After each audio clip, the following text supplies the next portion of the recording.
Welcome back to the show, ladies and gentlemen, boys and girls, heroes and villains. I'm your host, Deshaun Fauntleroy. I know your time is precious, so we're going to get right into today's show. In today's show, ladies and gentlemen, we're going to go down a different lane. We're actually going to get on a different track. We're going to get on the IndyCar track.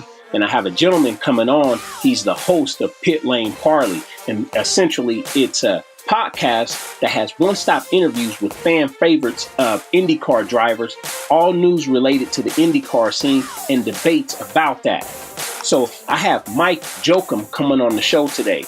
Mike, tell us a little bit about yourself and what you're up to these days. Yes, so the podcast, pretty much like you mentioned, we have a lot of interviews, not just with drivers, but team personnel, engineers, team owners. So a lot of my time right now is traveling to as many races as I can to get the word out about the podcast. Since this is we've had it going for just about a year now, coming up on a year after the season ends. A little bit of background. My family grew up in racing all the way back to the 1950s and 1960s, and this is my way of getting into the racing world.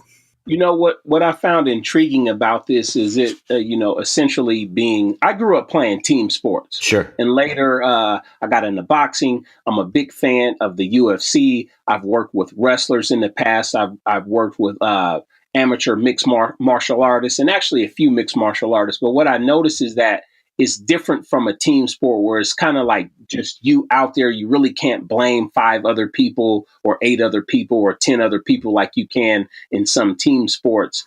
And I felt that there would be some similarities that my audience can take from your world and apply to their world. And I know there's going to be some great crossover. One of the first questions I wanted to ask you, Mike, is races are often decided by, it seems like hundredths to 1,000th of a second when you look at some of the close finishes in IndyCar history. Getting to that level, what does it take to be a race car driver? Well, in today's day and age, it takes a lot of money. You have to almost come into the sport either with a very big sponsor or, maybe a parent or a family member with, with some serious cash. But really what separates the people who just have cash and the guys who are coming into the sport, for those who might follow the sport this year, rookie Robert Wickens is his first year and he's, top 5 in the championship. You have to have such a focus when you're racing, laser focus. You can't for a split second think about something else, anything else. You can't think about what you're going to do that night, what you're going to do when the race ends. Really, I think the biggest thing to take away from, what it takes to be an IndyCar driver is your focus and your work ethic off the track. There's guys like Scott Dixon who are 37 years old and leading the championship because he works out like a maniac. He eats the healthiest diet you could eat, and that's the biggest thing is you have to be dedicated year round. The racing season might only be 6 or 7 months long, give or take a couple weeks. But you have to, even on vacation, you can't, sneak away and start eating cheeseburgers. Like you just have Right. to be completely dedicated. And I know there's more than a handful of drivers that don't partake in any sort of alcoholic beverages, year round. And while oftentimes when I'm recording my show, I have a beer right next to my desk. It's pure dedication and focus. Ladies and gentlemen, you're listening to Mike.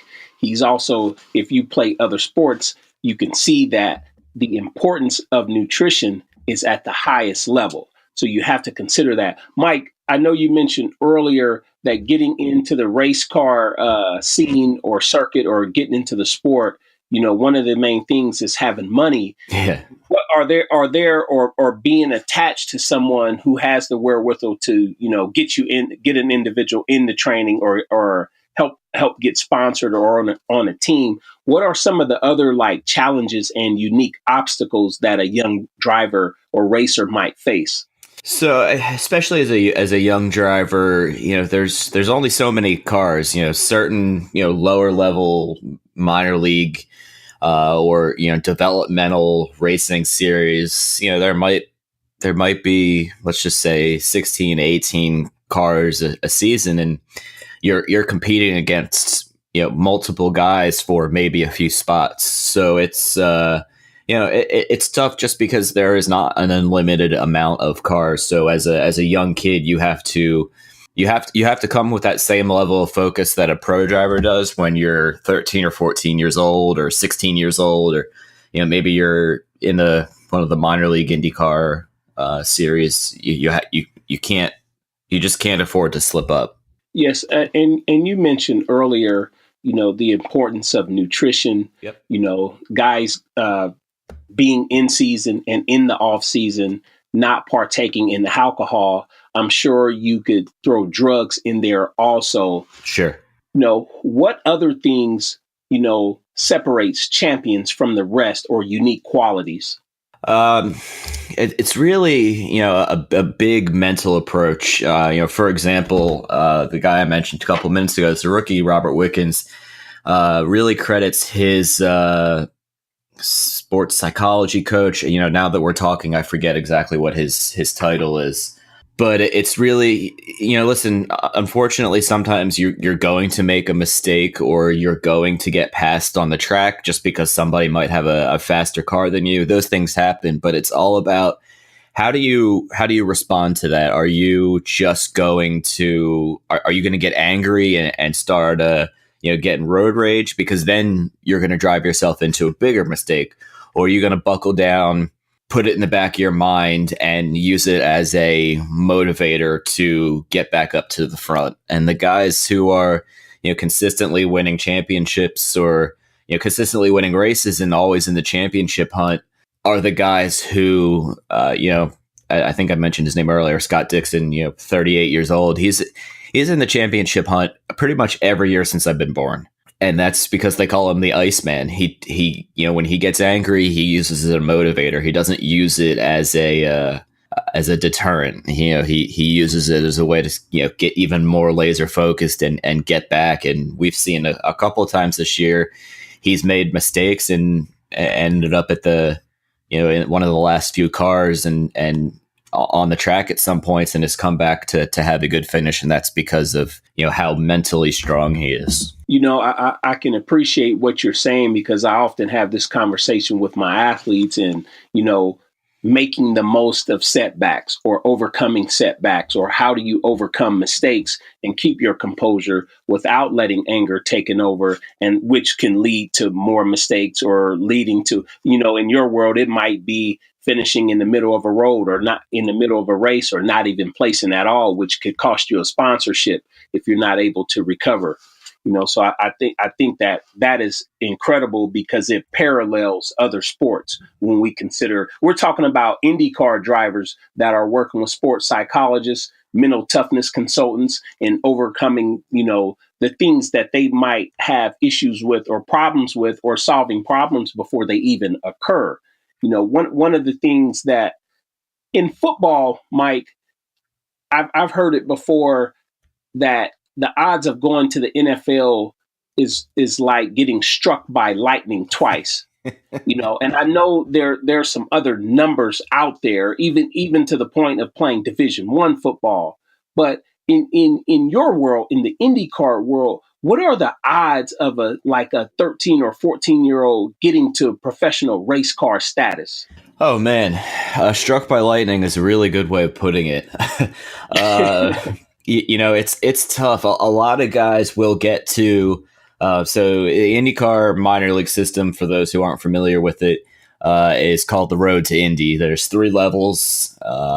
USF 2000, Pro Mazda, and Indy Lights. Indy Lights being the top level. And it's funny. This year, there's only 7 drivers in Indy Lights, and there's a good 3 or 4 of them who have what it takes to make it to the next level. But just because you have what it takes to go to the next level doesn't mean you're going to make it to the next level because of money or, lack of cars available, et cetera, et cetera. But at 14, man, it gets tougher and tougher every year. You see a lot of guys who go to these IndyCar minor league levels and then transfer over into sports cars, which are a little bit lighter on the wallet. They are tough to drive still. I don't know if they're as tough as an Indy car or one of the bigger cars, but you see that a lot because guys wait for an IndyCar ride and it just never happens, and they want to keep racing, so they go to sports cars where the money is decent and racing is racing at the end of the day. But man, struck by lightning is a very good way of putting it. The Sports Mastery Workbook was created for the student athlete and the parent to work through together. The Sports Mastery Workbook was created for the student athlete and the coach to work through together. It was created in a sense and in a way to bridge the gap in communication between these parties and build a successful relationship dynamic. To learn more, visit sportsmastery.com/workbook or check out the show notes page and click on the link. And now back to the show. My sports coming up were football and baseball, and then getting to a higher level in college and playing a little bit of arena football and some semi-pro football in between that. I played running back, and you overcome like your strengths and weaknesses. And one of those, for a running back, it's always speed, it's always strength, being explosive, being more agile. And when you get into working with the team, and I've been fortunate enough to win some championships at my respective level. And it was like you overcome obstacles in that fight. You overcome your doubters, you overcome like your haters, so to speak. And you build a bond, with the people, your coaches, other families, definitely like your teammates over time. And winning is like this joyous thing. You know what it's like. It's like Sure. It's like a drug to a degree. That's some of the things that I can remember about winning. Everybody likes to win because it's intense, but you put in the hard work, and then once you do get there, you realize how valuable, or you can appreciate the sacrifices that you made. What do racers enjoy about winning, Mike? Winning is the one way that keeps your sponsors happy, and when your sponsors are happy, they pay you more money. The longer answer to that is, when you're winning, or you're consistently placing in the top 3 to 5 cars, week in and week out. You're coveted by maybe a higher IndyCar team that has a better budget, and maybe you don't need to bring sponsorships. So that way you start making a little more money. You get consistently good. And the other thing is, when you're a consistently good, IndyCar driver or any sort of race car driver, other opportunities come up with prestigious sports car races. You see some guys. There's a huge sports car race called the 24 Hours of Le Mans in France. And yes, like it sounds, it's a 24-hour sports car race. And a lot of IndyCar drivers do that, or a similar race down in Daytona, Florida, the Rolex 24. I forget the official name. So, that's the big thing about winning, is it opens up doors, whether it be to a better contract or a better IndyCar team, or maybe a prestigious race like that. Or there's also a thing called the Race of Champions, where they race in these funky looking cars. Last year it was in Dubai, I think. It's always somewhere crazy every year. And you make some extra money off that. And in the Race of Champions, you race guys against guys in NASCAR and Formula One and sports car and any sort of motocross, any racers jump in these crazy looking cars and give it a wheel for a couple hours. So I mean, I think that's the highlight of the joys of winning, and obviously the fame that comes with it. Yeah, that's what it sounds like. You're explaining to me, Mike, that the winning is one thing, and the emotions that come with that, but also comes like new opportunities, and then it looks like getting your face out there more, or becoming more known in the world or around the world. Exactly. You mentioned earlier, overcoming mistakes and making setbacks. Look, put yourself in a position of a racer. You've been on the track, Yes. it's a close race. You're getting down to the end, and maybe one car is getting too close to the other, and then they kind of hit tires, and maybe one spins out or they both spin out. How do racers overcome a situation like that in terms of those kinds of mistakes going into the next one? You almost have to just forget that it happens. You can't, every track, that's one of the great things about IndyCar is every track is so different. No two tracks are the same shape, the same direction, the same surfaces. So you almost just have to block it out of your mind and not think about it. Obviously it's going to happen. The guy I mentioned a couple times in this episode, Robert Wickens, has had a few times this year where he's just been kind of bumped out of the way by accident, whether it be by accident or on purpose. And the thing that's amazed me is he's complained after the race and said, I'm not going to be as courteous to other drivers anymore on the track. He forgets about it when that next race starts and buckles down and goes for the win. So the biggest thing is when you start that next race, whether you got crashed out last week or you made a terrible mistake and crashed somebody else out, is to just block it out. It just never happened. I worked with Ryan Bailey back in 2016. In 2012, he was an Olympic finalist in the 100. And at the 2016 Olympic trials in Eugene, Oregon, he was talking to a guy on the track, and I'm there, on the backside with him and his best friend, and his best friend explained, like, I can't believe he's talking to that guy. I'm like, what do you mean? He's like, they're bitter rivals. And I asked him, like, well, how do rivals start in track and field? He was like, well, a guy could beat you by a 0.2 of a second, and you guys are seeing each other on the circuit all the time. And, he kind of went further with that. And I couldn't believe that there were like rivals in track and field, where a guy could be warming up on the track, running as fast as you've ever seen a human being run. And it seems like they're jogging, and then they just look over and stare you down for what seems to be like 2 to 3 minutes. And then that's when I understood it. What are the rivalries like in the IndyCar world, Mike? So different than they were, maybe when my dad was growing up watching racing, where guys were giving each other the finger as they drove down the track. And I mean, that happens once in a great while now. Yeah.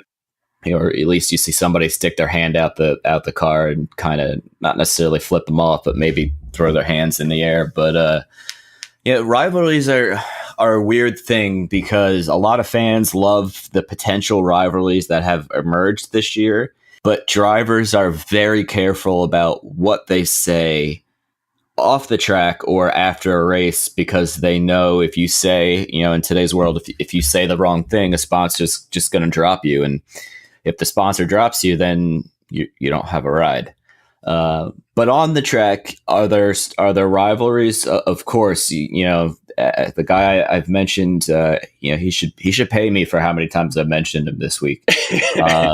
Robert Wickens, he's had a few, run-ins with a couple drivers this year as a rookie, and he said last week or the week before, I'm not going to be as courteous to drivers anymore. I'm going to start bumping wheels and getting back at people. And so there's plenty of, that sort of bumping wheels sort of attitude going on. But, these guys know, everybody in the IndyCar field is so respectful for the most part of each other, because they know how dangerous it is, in a car that is an open wheel car, which, is probably the most dangerous type of racing right now out there, because there's nothing covering your helmet and your body for the most part.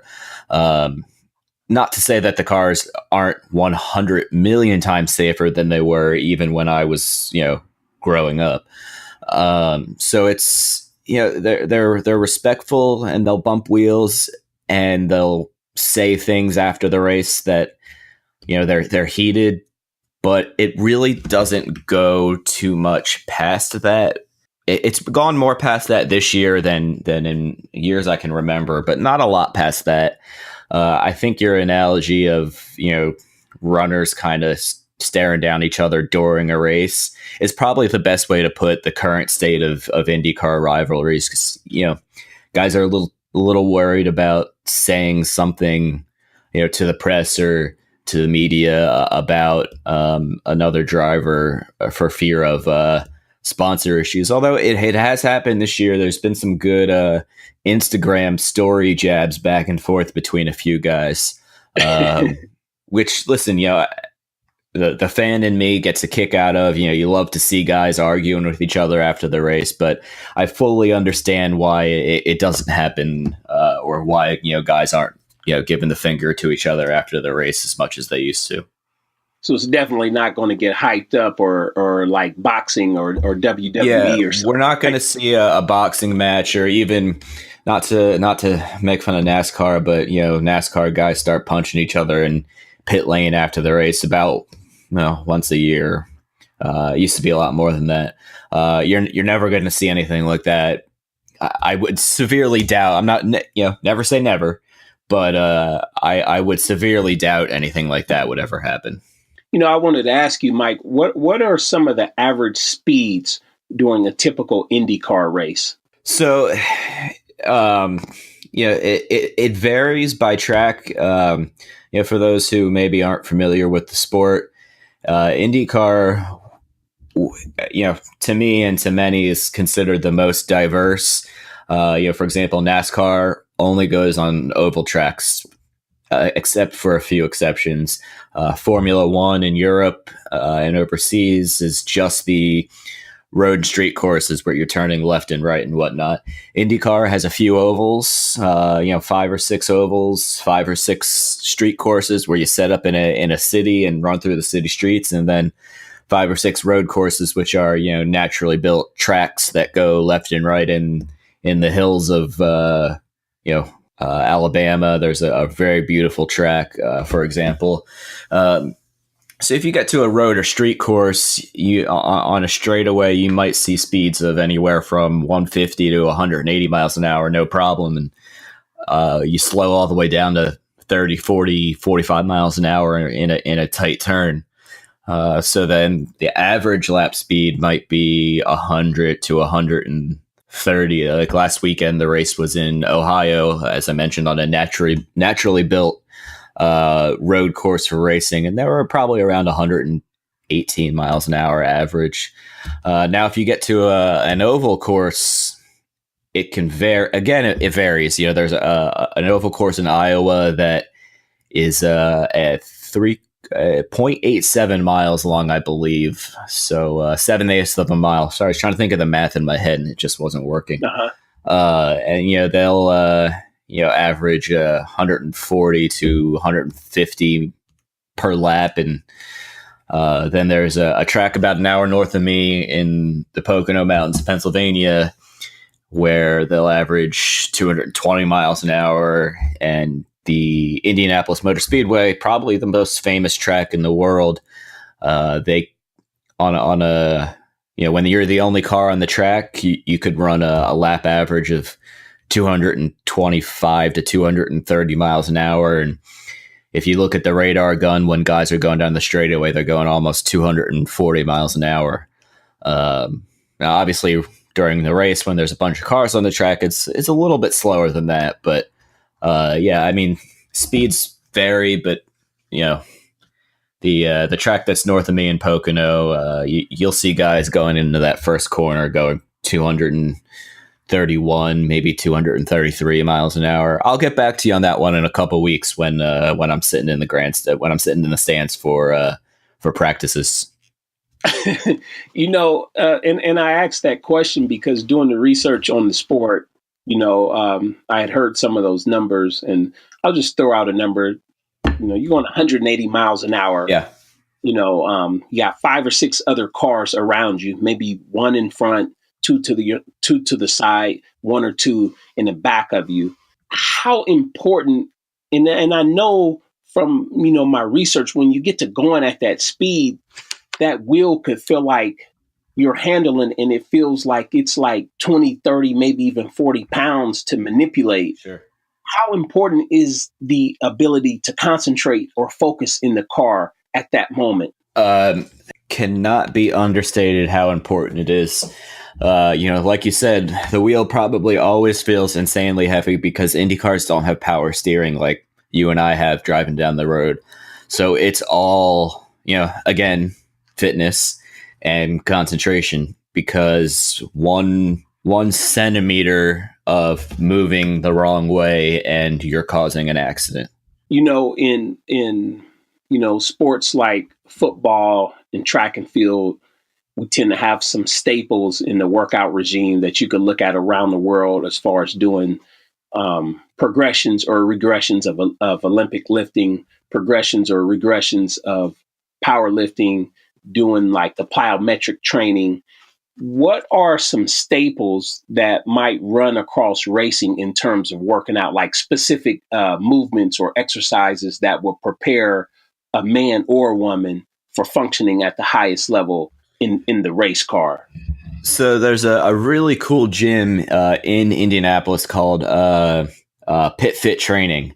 And in addition to, your standard, I see a lot of guys use, rowing machines, obviously a lot of guys just, doing the standard weightlifting, but they also have a machine. Another big thing is, neck muscle workouts. When you're going 200 miles an hour, all that strain on your neck just to look a little bit to the left and a little bit to the right in a car with no power steering puts a lot of strain on your neck and your shoulders. But Pit Fit does something really cool that I think is important, not just for IndyCar, but any racers. They have a couple of different setups where you're either standing or sitting, and there's essentially a board in front of you with a bunch of different lights, and you have to press the light that lights up. And it sounds very basic, like whack-a-mole, but it tests your timing and it tests your focus, because you have to be focused on the track and you have to, know when to turn the wheel slightly so you don't hit the guy that's coming right up next to you. So a lot of almost like mental training in the gym, I think really helps the drivers that go there. Not every driver goes there, but a good majority do, including some that are, in the minor leagues that I'm friends with. So I was able to, tour the facility, and I was blown away how cool it was. Yeah, I can see what you're saying, because there's a mental training side to it, but then there's also being able to react appropriately, and then being able to react under control. Yep. So you don't get out of control if you're turning your head to the right, you're not turning it too fast to where you lose balance at the wheel. So yeah, I can tell those are some incredible things that a racer will want a part of their training regime. And it leads me to the next question, Mike, that I would like to ask you. Like, when you're working with racers, whether it's on or off the track, from what you've seen and what you've been around, what are some of the strategies that are used to manage stress, or what are some of the typical stressors for the average racer? So a lot of guys, for example, there was a race last weekend, and there's not a race now until the weekend of the 18th. They got a couple weekends off. They're going to get far away from a racetrack. One guy is, back in his home country in France. I was trying to get him on our show, and his public relations girl, who's super, super, super friendly, if she happens to listen to this, and has been really, really helpful. Pretty much said he's going to have zero access to email. So, they're kind of just shutting down their phones. Guys are taking trips to their hometowns or, a lake or somewhere just to kind of decompress from everything for a while. And I think that's the biggest thing in the next couple of weeks, as when the next race gets going, there's only 4 races left in the year. So it's make it or break it for the season time. So now is the time to just kind of get away from it all. There'll be a few guys who, maybe go to some concerts and, do a little partying or something like that, or go on vacation somewhere, like the Bahamas or, I'm guessing at this point. But for the most part, I see most drivers just kind of decompressing and getting away from it all for a little bit. Because obviously, if you have a bad race, whether it's your fault or your team's fault or another driver's fault, the stress compounds, especially really the month of May, most of June and July is there's not many off weekends. So it's a lot of travel. It's a lot of races. It's a very tiring time of the year. So to just be able to get away and relax for a little bit and, get your mind right and get stress off of your mind for a little bit is huge. Yeah, so it sounds like what's good for the racer, just like other athletes, is being able to get away, put your phone down, get off the laptop or the desktop, basically removing yourself from social media and like you said, taking time to kind of just like think or air out and work on things without it being without it being intense, because you're going to get back to that, when it's time for the bigger races. I like that. We're coming around to the last lap, ladies and gentlemen. And if you've been listening to this, you might want to listen to this again. Nevertheless, what I would like for you to do is head over to iTunes at Sports Mastery. Give us a 5-star rating and review. You can see the crossover between our conversations. Mike, before we close out, and I think we started with this, what advice would you give to the 14-year-old who wants to be a professional race car driver? Oh, man.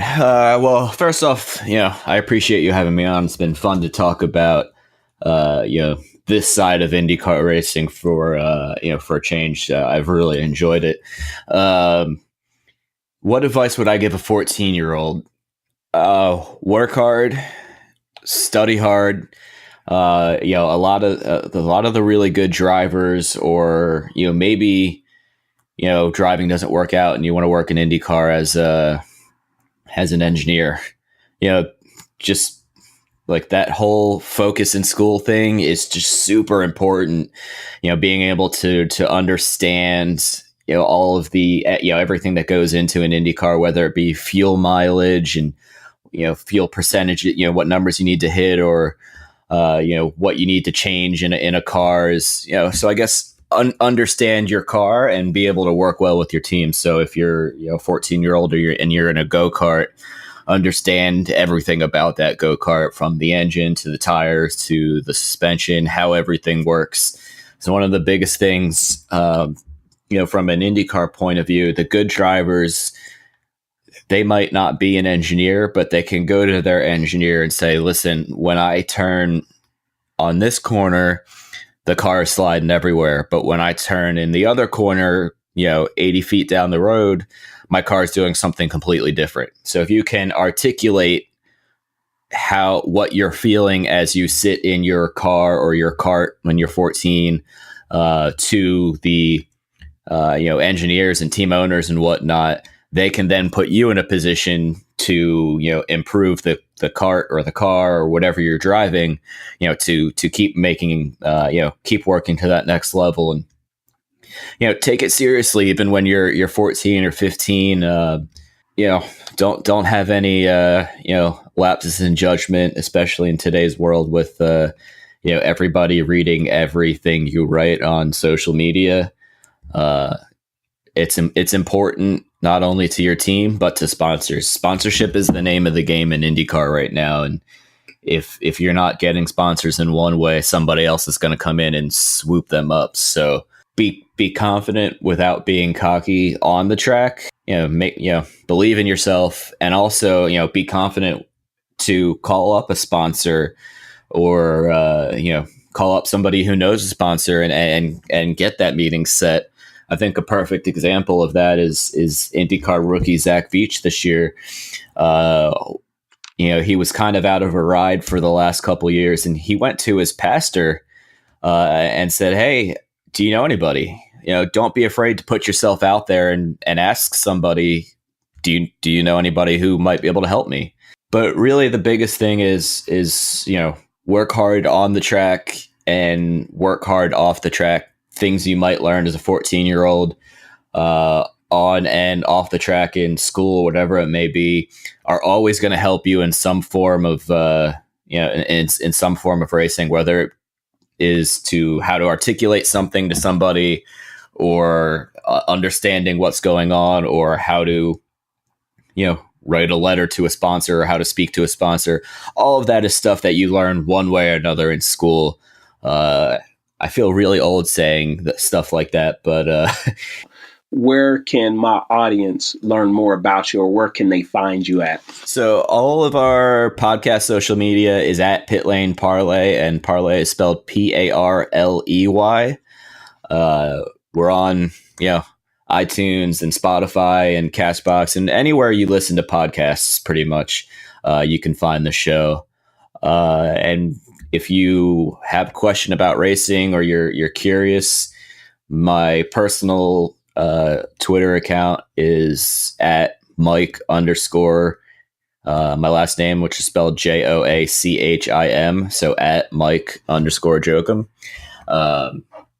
I love to introduce new fans to the sport, whether you like other forms of racing or whether you've never watched racing in your life.